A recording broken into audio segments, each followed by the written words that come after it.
So when Larissa reached out to me a couple months ago and said, hey, would you guys be interested in an author talk? Would that be of interest? I was really excited because Larissa is a fantastic cultural critic and historian, and she works at this super interesting intersection of women, war, and art. And a lot of her kind of public-facing work and hyperallergic and narratively is really focused on kind of cultural movements and art and the role that that plays. So if any of you are interested in art, as I know several of you are, I'm going to throw the link to her about page in the chat as well, because you can check out her other work, which is fantastic. First to the Front, I believe, is your first full-length book.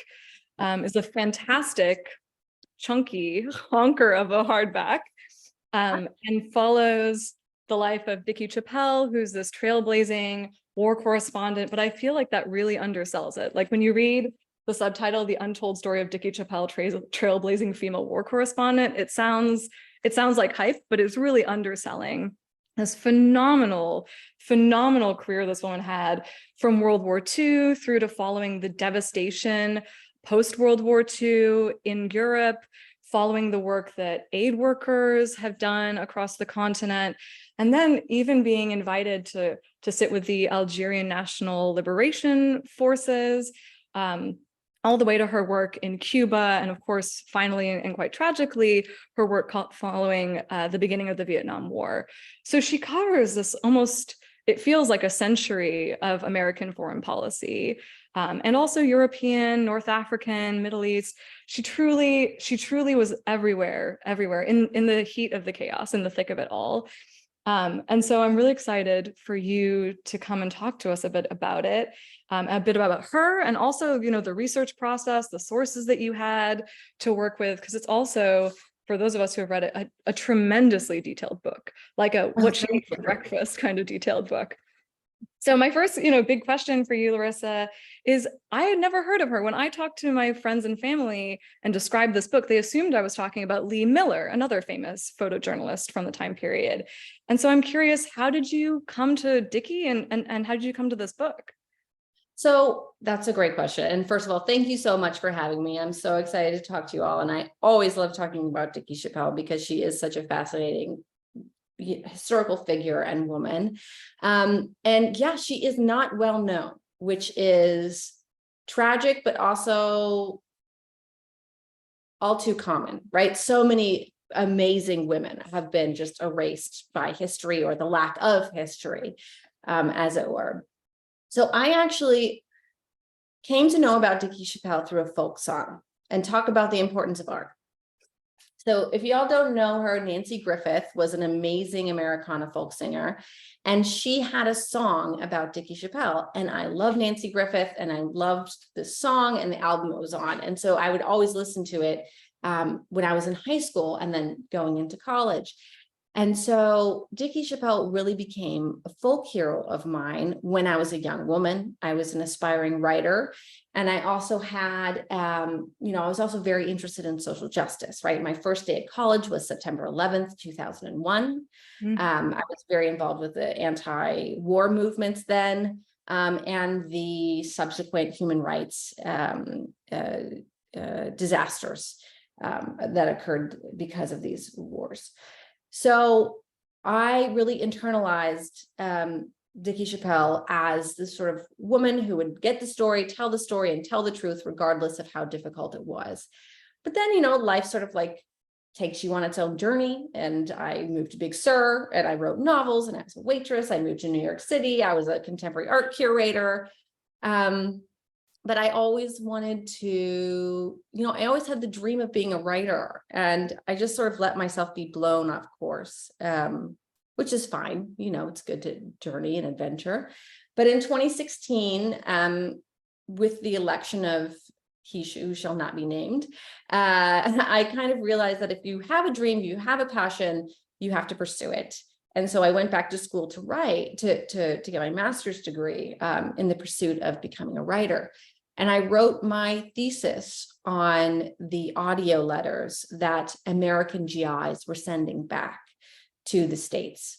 This is a fascinating subject. I'm hoping to write a book on this one day, although it would be far more academic.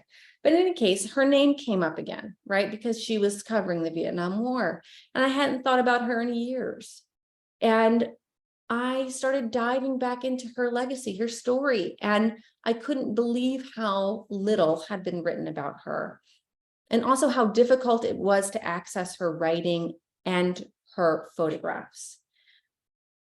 I mean, it's sort of shocking. So I just knew at that point that I had to get her story out there, that I had to unearth or like exhume it from the sort of crypt of archives, and hopefully bring it to life in my book. Yeah, absolutely. And you really, I felt throughout the book, which is incredibly detailed, right? And not just detailed, the fact that you go through it very chronologically. I feel like we almost don't spend 2 weeks where we're not literally in Dickey's room learning what she's doing. I kind of felt this need, perhaps underneath your writing, to make sure all of that was recorded and publicly available. So, you know, my mom and I discussed several times, like, is there something we would cut to make this book shorter, easier to read, more digestible? But truly by the end, I felt that need to make sure that all of that was on the public record and was easily available for people to read. So I appreciate that. And I see it in your writing. I think it's really. And I'm laughing because the first version that I turned into my editor was twice as long, literally twice as long. So but I'm glad. She was so sweet. And this is part of the writing process, right? She was so kind. She said, I love it. It's great, but I think we can find the story within the story, right? Because if you do sort of tell everything, then you're telling nothing. So I'm glad that I was able to, you know, with Hannah, my editor, find that balance of detail without being bogged down by, you know, the history of the ship that she was on, or like the history of the tractor, which was also included in the first draft. Well, that was actually another question of mine I had, which was a bit more about the process, but knowing that there had to be so much more, how did you make that cut? How did you cut half of those things out? What was the one story you felt you were trying to pursue that helped you make that decision? Well, that's a really great question. I wanted, I guess, okay.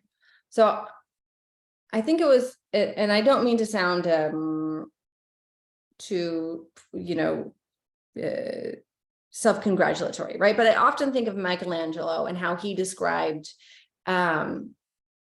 his method of sculpting. And he said, I have a block of marble and I take away everything that isn't the sculpture.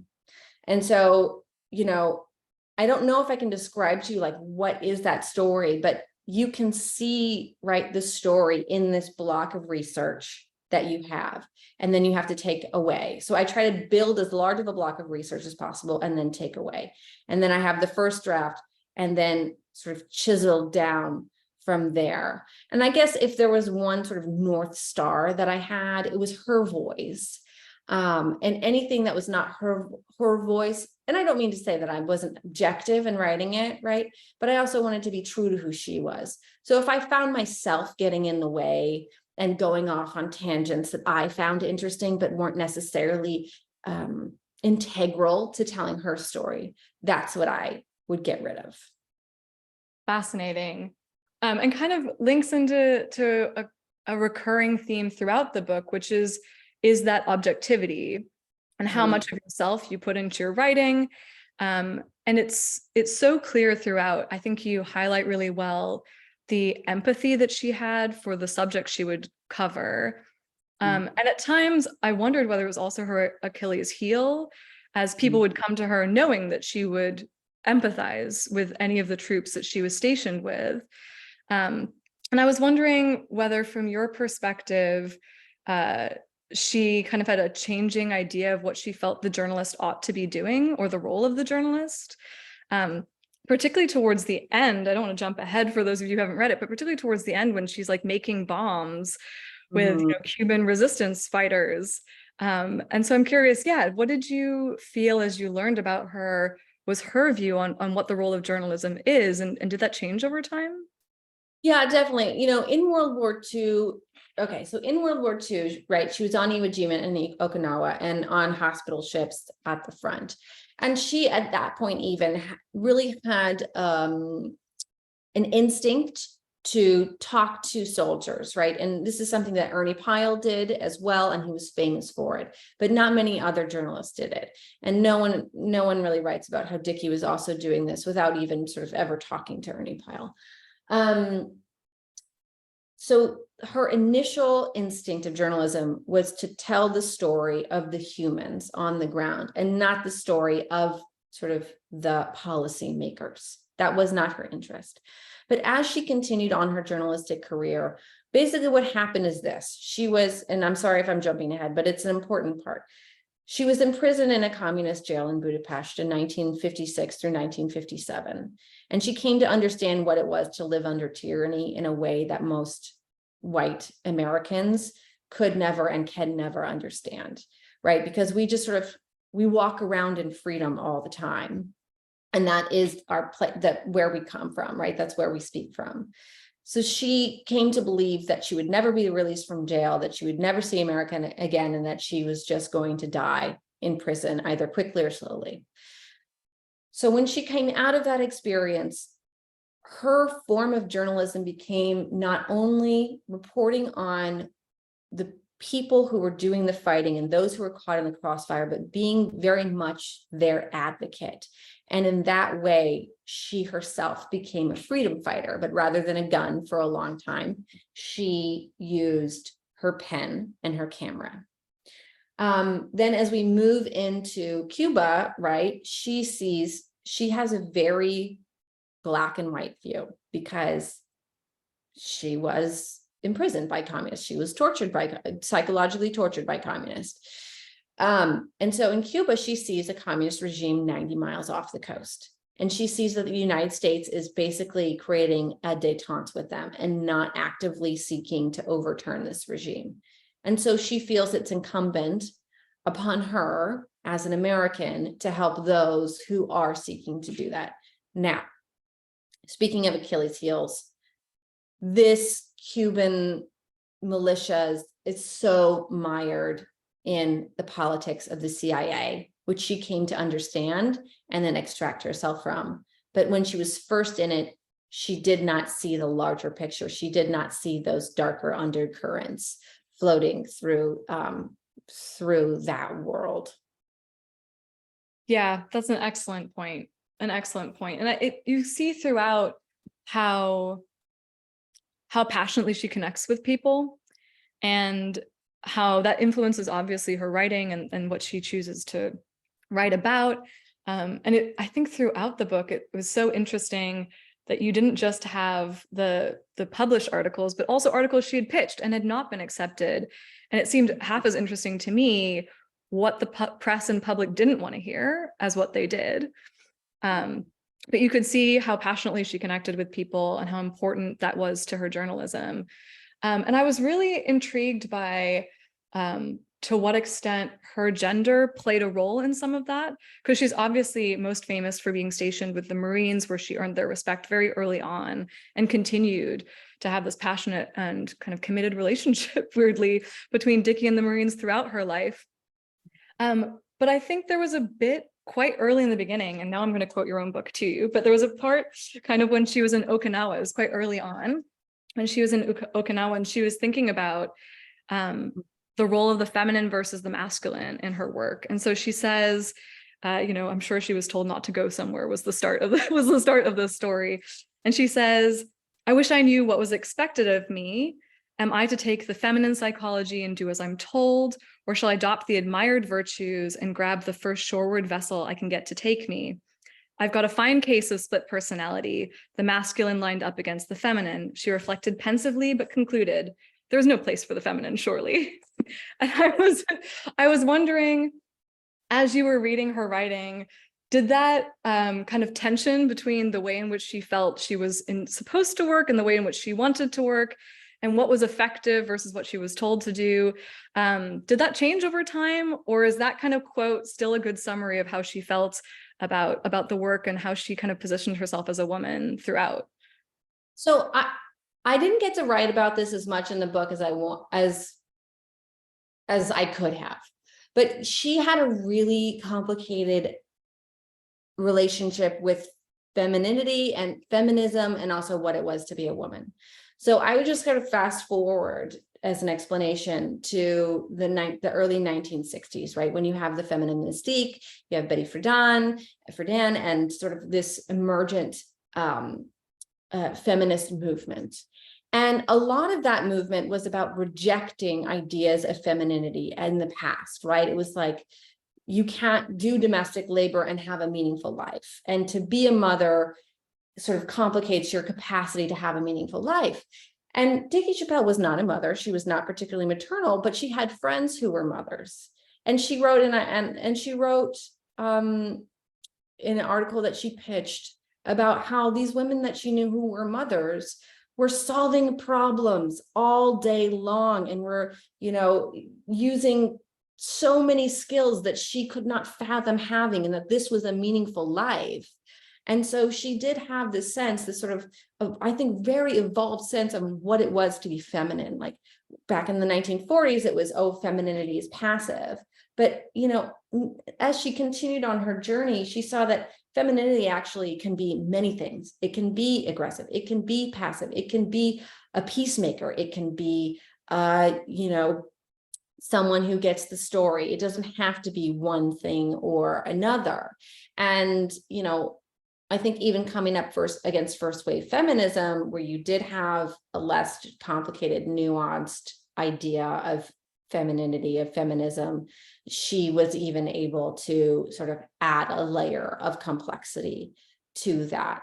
As it relates to how she got the story, I think, right, like I've talked to other women journalists, and I think there's like element of surprise, right? And like, oh, you're a woman, whatever. Like, holy crap, she can keep up with us on our, march, and she knows how to dig a foxhole, and she knows how to do a combat role. Like, so you get, for a combat reporter, you get kind of discredited at first, but then if you know a few things or a lot of things like Dickey did, then you sort of get sent beyond perhaps your male colleagues otherwise would. So yeah, just to speak in military terms, I think being a woman gave her the element of surprise that allowed her to infiltrate these various fighting forces that she reported on. Yeah, absolutely. And time again, it's always seems to be the story of proving herself. And it doesn't feel like proving herself like she's got a chip on her shoulder. It really feels like proving herself like she's out to get the best part of the story that she can. And that's just truly impressive to the soldiers that she's embedded with. And I think your point that you brought up about the changing way in which she saw femininity and her complicated relationship to it, I was really struck by this line you had also in the part where she's in Miami with the anti-communist Cuban freedom fighters, and she's hanging out with this guy, Roberto, I think, and his wife, Dari. Yes. And she's obviously very enamored with the way in which his wife, Dari, works all day, feeds men all night, and the critical role that she plays in allowing resistance movements to exist. I think the way you phrased it was, there is no revolution without domestic labor. And that felt very like of the moment. It felt very 2023. And so I was curious, you talked about how Dickey saw it, but in terms of, Reader's Digest or National Geographic, taking up those stories, I'm curious from your perspective, were they as interested in those stories about women freedom fighters and the role that they played? No, then tell me more. Well, yeah, I mean, okay, so Cuba is a great example, because in Cuba, you did have such a great tradition of women taking up arms. And I'm sorry, I don't remember their names, and perhaps this speaks to my very point, but both Raul and Fidel Castro's partners were incredibly effective freedom fighters, and no one knows their names. And Dickey pitched stories about them everywhere she could, right? And I think this is, for a lot of times, it's layered, right? It's sexism, and then it's also racism, because in her Cuba reporting, her editor at Reader's Digest told her that these are not, these people don't know what they're doing. They're just sort of middle-class weekend warriors. Other people would tell her that the Latin American mind wasn't capable of fighting, that they took siestas, during battles and so on and so forth. And she was asked to change her writing to reflect these views. And she categorically refused to do this simply because it wasn't true. And she could see that it wasn't true because she was there. And so when you're already battling this wall of racism, then to add another sort of couple feet to clear of misogyny, it's impossible.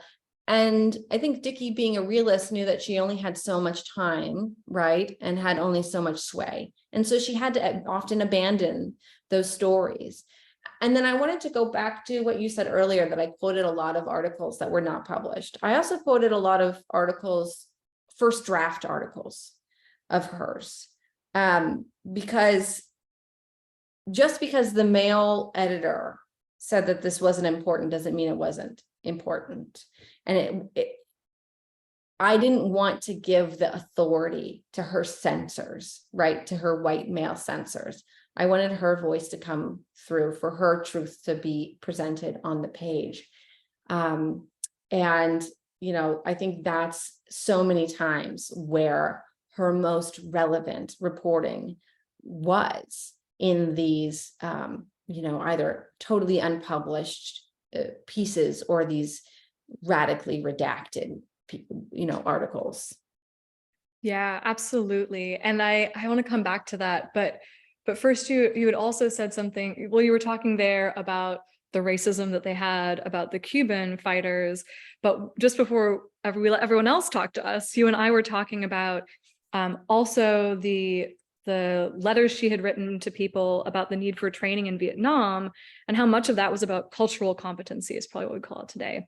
So I was wondering if you could tell us a little bit more about how her perception of the work that the US was doing in Vietnam, and really what training that they needed to do to be effective there.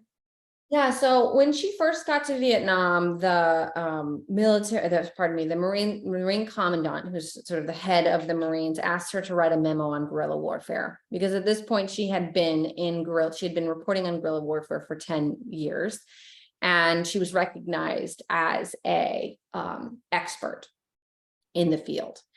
And so she was in Saigon. She hadn't even gone out into the field yet, but she knew all the special forces who were there, right, from her various other articles, from her various other assignments. And she recognized immediately that they were not getting outside the bubble of Saigon. They had built a little America in there and they weren't leaving.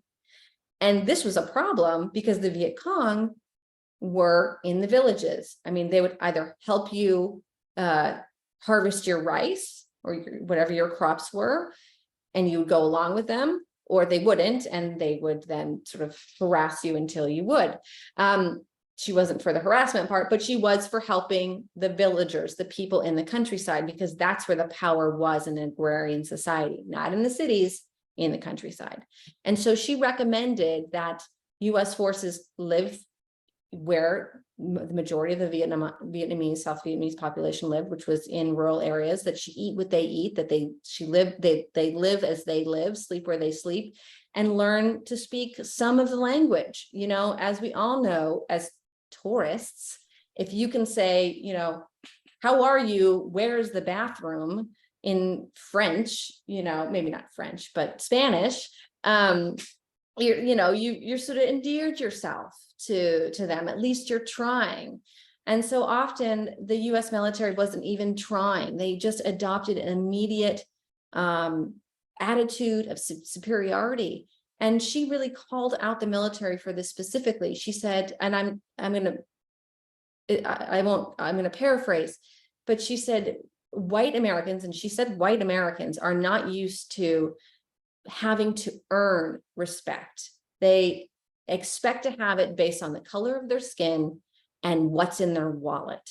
And that's not where you are. You need to earn these people's respect. And the Americans never followed that policy. And so, win or lose the Vietnam War, one can imagine a better outcome and a better war, frankly, than the one that was fought, if they had adopted such a policy. Yeah, absolutely. Really well put. And I think it's incredible that you had all of these amazing sources that let you get inside her head the way that you were able to in the book. And so I was really curious, what sources were you working with? Obviously, you have her autobiography, but you've obviously got a treasure trove of letters, articles, unpublished articles. So tell me a bit about, what sources were you working from and where did you find them? Yeah, so all of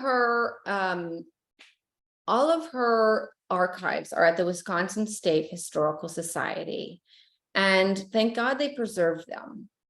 I just want to say one thing, because we're talking about women's history and the way people describe women within even an archival context. Even people who were her advocates, would say Dickey was a pack rat. She kept everything. Like, this was a bad thing. And it's like, she lived a remarkable life. Thank God she saved the letters from 1935.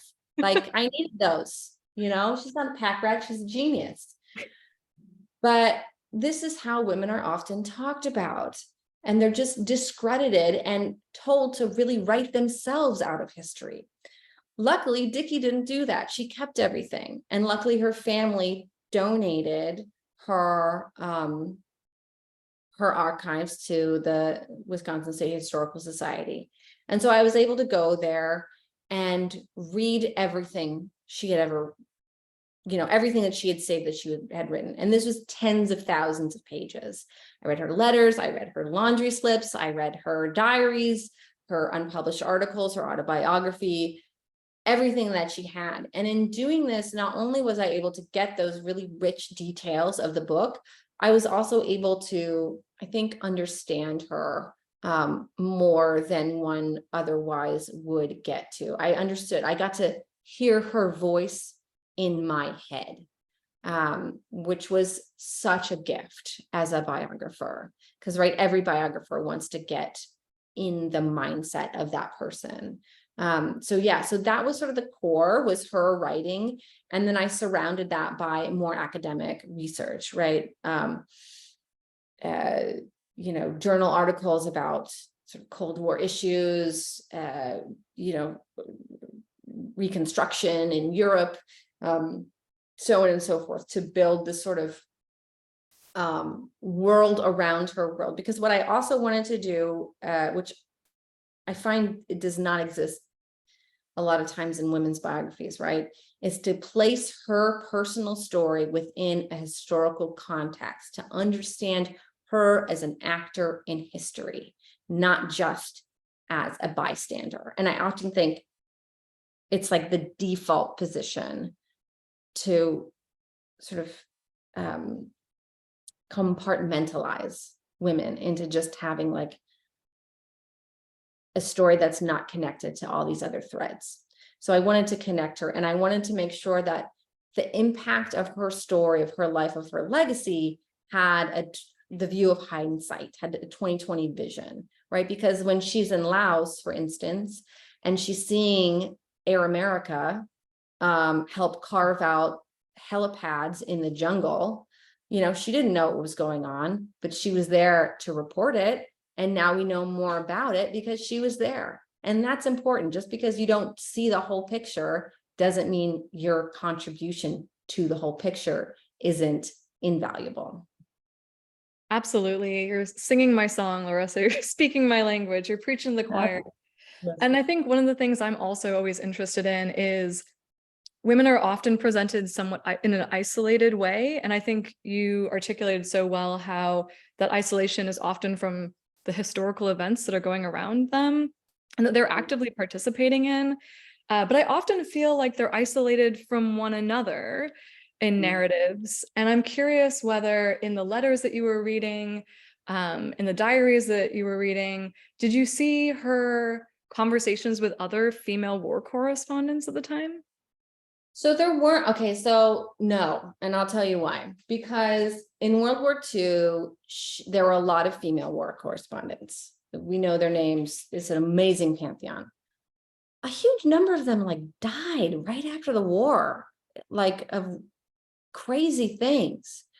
And then a lot of them sort of were not able to continue their careers, right? Because men came back from the war, as it was the case with so many other women who were like, I'm an aeronautical engineer now. It's like, nope, you're just a housewife, sorry. And so as Dickey went into the Cold War, there weren't that many female war correspondents, and there weren't that many, female journalists. And I think also because she was in the very male-dominated field of combat journalism, she did not have the opportunity for sisterhood as she might have enjoyed. She did have warm relationships with other women, and she, I think, as you mentioned, so often either they're isolated from other women, or there's this fabricated idea that like they didn't like other women. Dickey loved other women. She had lots of female friends who were her confidants and supporters. So yeah, I tried to work that in with Stevie, who is really her good friend at the end of her life. But the crux of the book is really in the field. And so I wasn't able to sort of dive too deeply into those sustaining female relationships that she had. Yeah, absolutely. And I mean, I think it was important, at least by the time I finished the book, it felt really important to focus on the career aspect of her life. Yes. And I think, what you said earlier about trying to avoid reflecting just her white male censors, but recenter the narrative on the way she would have told it, obviously made me think of her autobiography, which exists, but which was heavily censored. And she experienced that censorship almost in real time and tried to fight against it. And I was curious, obviously you've had a chance to read the autobiography. Obviously you must have seen her letters where she wrote about it. Were you able to see also, was that the kind of extent of the sources about that? Or were you able to see earlier drafts she had written? Or was it basically going off of, her letters to her editor that you got a sense of what? No, please tell me. Oh yeah, no, she saved like 3 drafts of her autobiography. I got to read them all. No, it's amazing.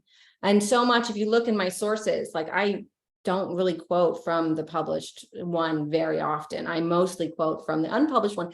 Because again, I'm like, I'm not interested in your censorship. Like, I'm not going to quote your censorship of her story. This is her story. I don't need your approval, and she doesn't need your approval to tell her truth. But yeah, I think they took out so much of the meat. They took out so much of the grit.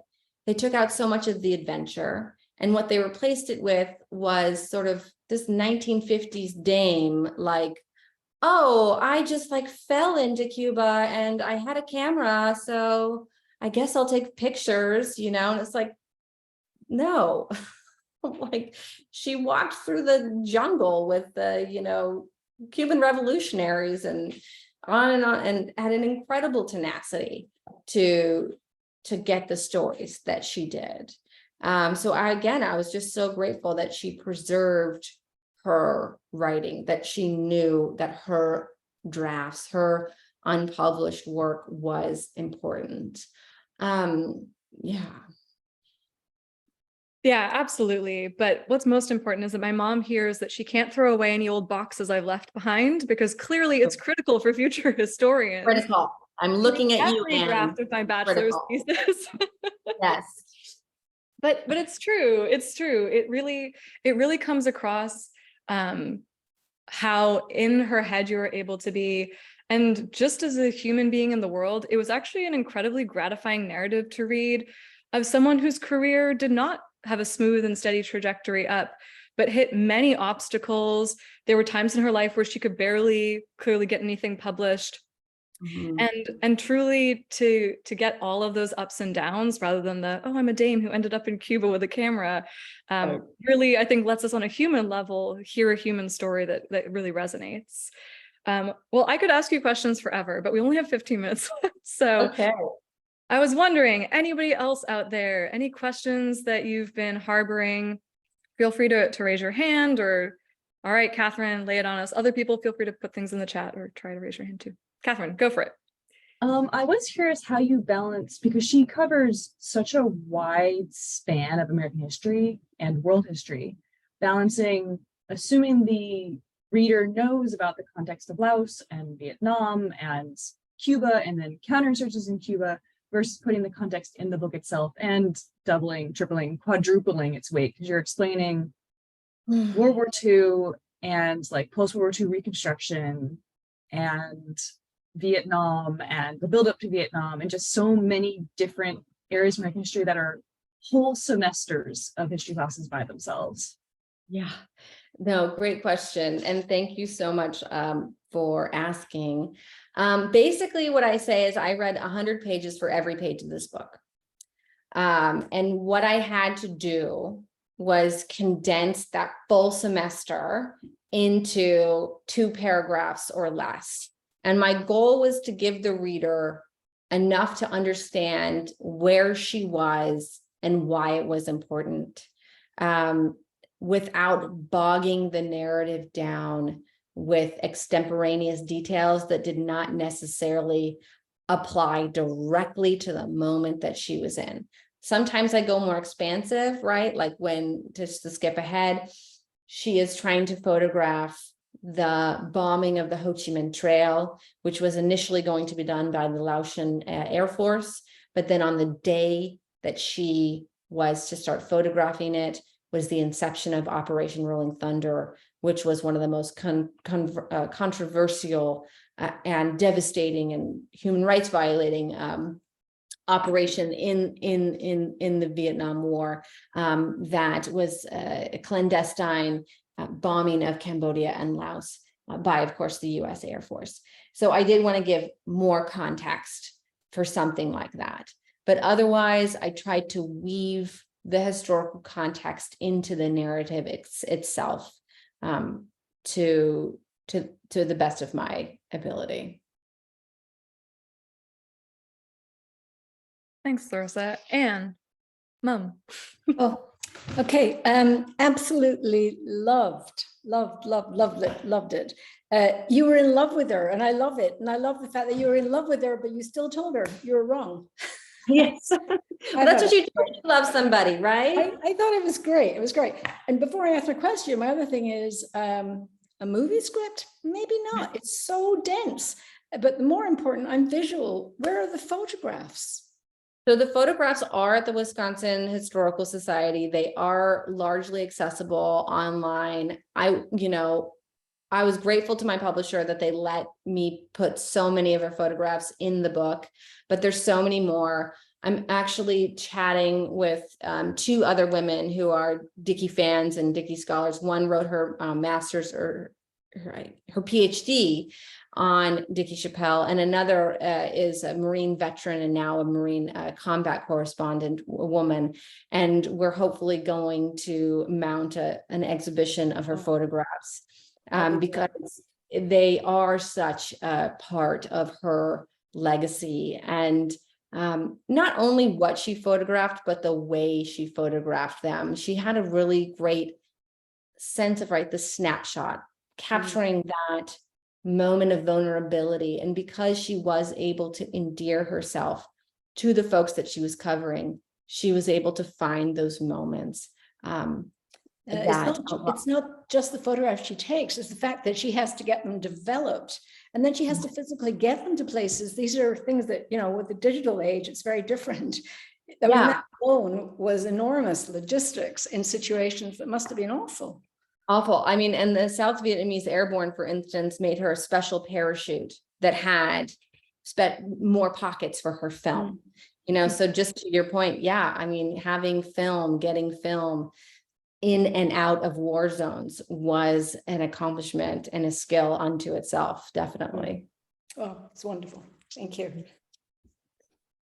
Thanks. Kevin.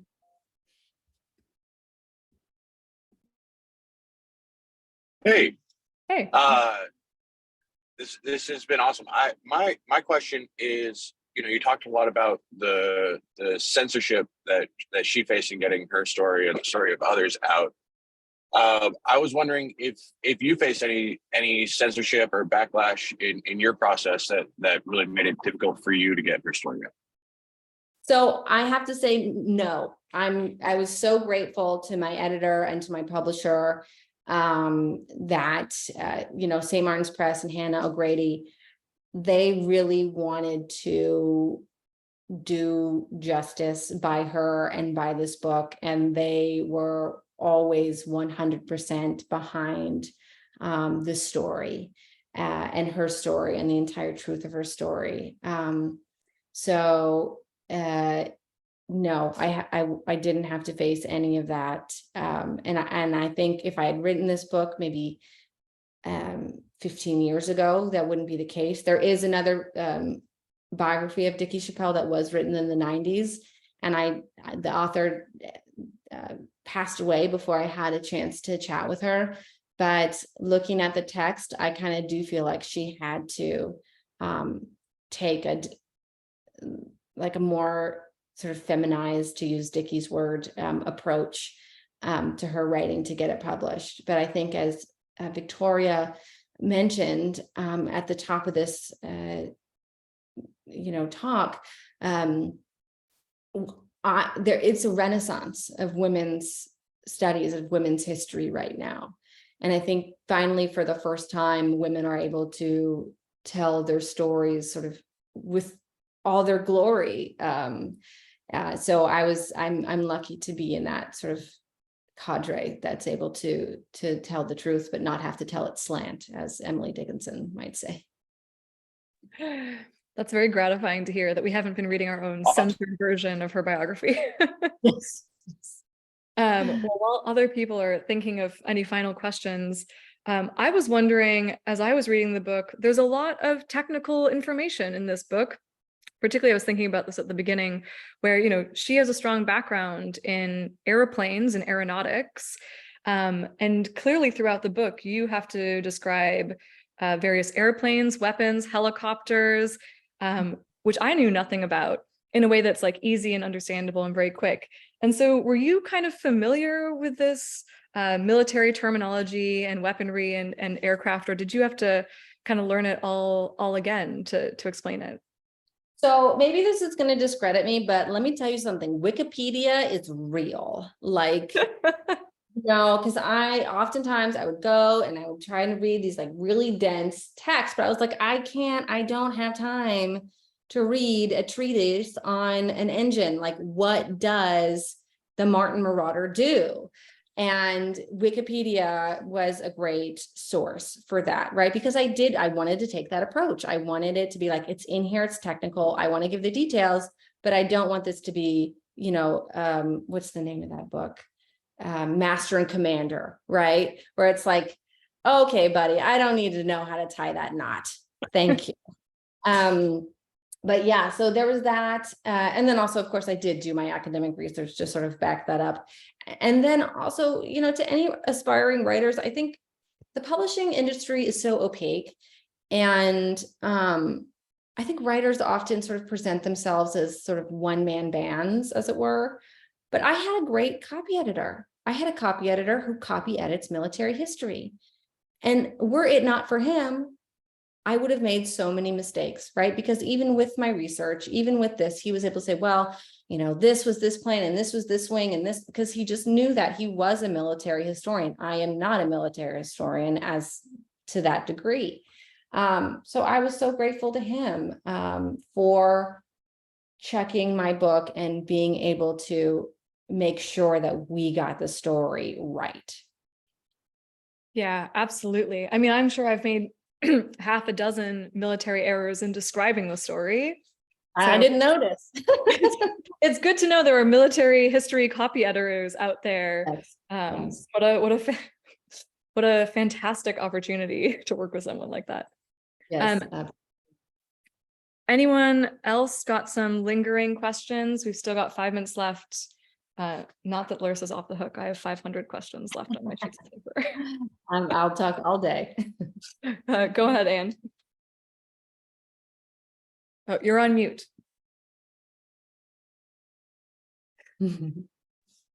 Sorry, my question is, okay, so if Dickey Chapelle were alive today, what would she be doing?